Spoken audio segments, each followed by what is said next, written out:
Olá, oitavo ano, professora Juraci, passando para explicar para vocês o conteúdo de ciências do mês de junho, pessoal.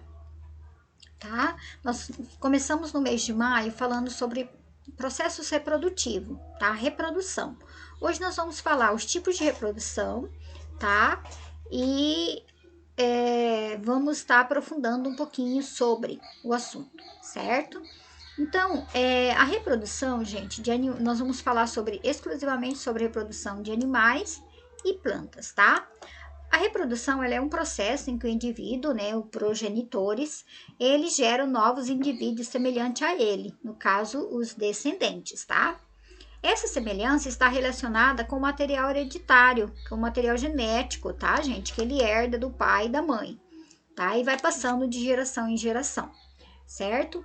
A reprodução é uma das principais características dos seres vivos e ele possibilita a continuidade das diferentes formas de vida.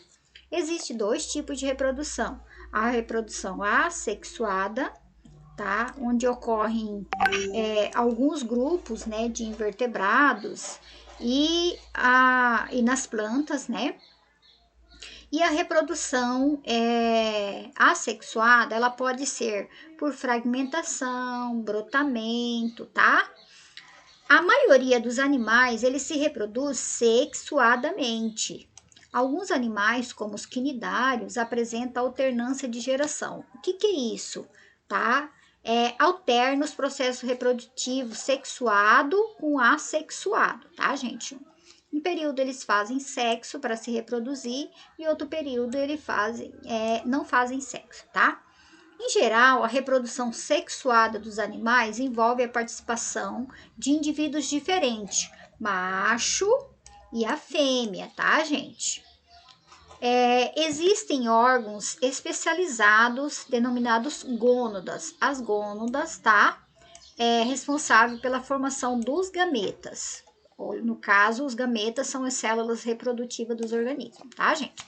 No macho, as gônadas são os testículos, tá? Responsável pela formação dos gametas masculinos, que nós chamamos de espermatozoide. Os espermatozoides, eles são pequenos, tá? E móveis. Nas fêmeas, as gônadas são os ovários, tá, gente? No quais ocorre a reprodução dos gametas femininos, que nós chamamos de óvulo, tá? Esses gametas são imóveis, maiores que o espermatozoide e acumulam substâncias que nutrem o embrião no início do seu desenvolvimento, tá, gente? Reprodução das plantas. Aqui, assim como os animais, as plantas também se reproduzem assexuadamente e sexuadamente. A reprodução assexuada é mais comum nas plantas, tá? Do que entre os animais. Nela, esse tipo de reprodução pode ocorrer a propagação vegetativa por meio de esporos, tá, gente? A propagação vegetativa a planta tem a capacidade de formar novos indivíduos a partir de um fragmento dela mesma. Aqui tem um exemplo que a professora deu, tá? A reprodução por esporos. A planta, ela se reproduz a partir de células reprodutivas, que nós falamos que é os esporos. Um esporo em condições favoráveis pode originar um novo indivíduo sem que ocorra fusão com outras células, tá? Reprodução sexuada nas plantas sem sementes. No caso, a professora vai falar um pouquinho aqui, tá? Dos esporos, tá? Durante seu ciclo de vida, as plantas apresentam alternância de gerações, tá? Com dois tipos de indivíduo, o esporófito e o gametófito. O esporófito, gente, é o indivíduo que produz os esporos, tá? Aqui, ó, esporo, tá? No desenho. O gametófito é o indivíduo que produz gameta. Olha aqui. Gametófito, tá, gente? Ó, essa parte aqui. Aí, o ciclo de vida das plantas sem semente ocorre basicamente da seguinte maneira: os gametófitos formam gametas. A união do gameta masculino com o feminino dá origem ao zigoto, que forma um embrião. O embrião desenvolve formando o esporófito, que produz os esporos que dão origem a novos gametófitos, tá? É a explicação disso aqui que a professora colocou o desenho para vocês, tá? Nas plantas com semente, nós temos as plantas gimnospermas e angiosperma. O esporófito é grande e visível, correspondente à fase mais conhecida da planta. Já o gametófito apresenta tamanho reduzido e dura um período curto, tá, gente? Na gimnosperma, os gametófitos encontram-se nos estróbilos, enquanto na angiosperma, os gametófitos estão nas flores, tá?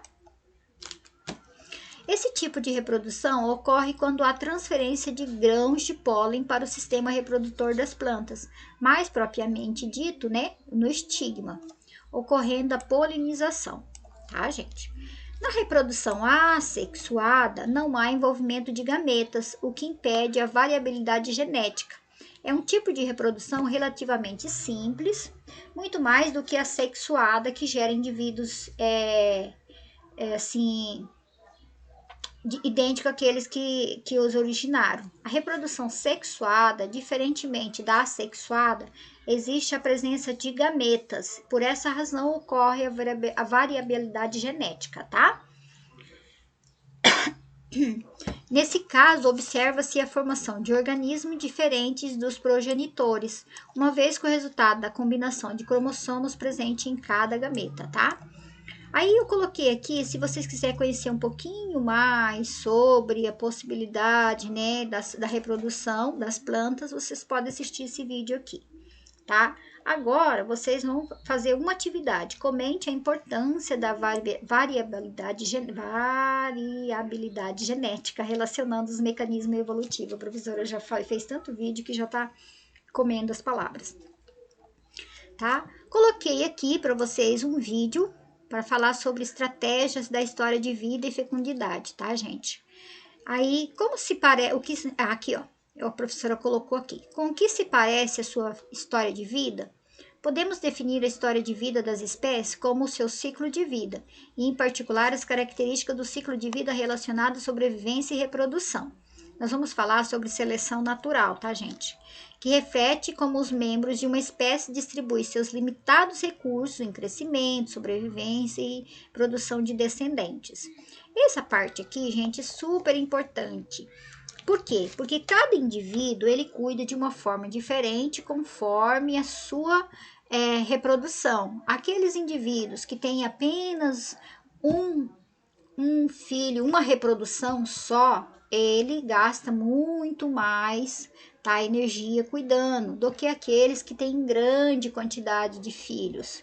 Vou contar uma historinha para vocês. As aves, algumas delas, elas têm 4, 5 ovos, né? Quando nasce o filhote, o que acontece? Ela vai cuidar daqueles filhotes maiores, os que nascem por último, mais doentinho, com menos possibilidade de sobreviver. O que ela faz? A ave, ela gasta muito energia voando para buscar alimento. Então, por mais que os ossos dela é oco, para diminuir o peso e tudo mais, assim mesmo, ela gasta energia, né? E ela precisa alimentar, além de alimentar os filhotes, ela também precisa se alimentar. Então, o que ela faz? Ela alimenta os filhotes mais fortes que ela tem, que ela percebe que vai sobreviver. Aqueles que ela percebe que não vai sobreviver, ela não gasta tempo e nem energia com eles. Ela deixa com que eles morram, que vai virar comida para os filhotes que vão sobreviver. Então, assim, é mais ou menos isso, é seleção natural, tá, gente? Entre os animais, tá? É a seleção natural que sobrevive os mais fortes, tá?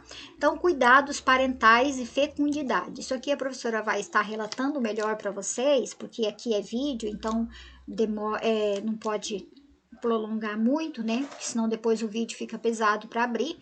A professora vai estar explicando melhor para vocês isso nas nossas aulas no Meet, tá?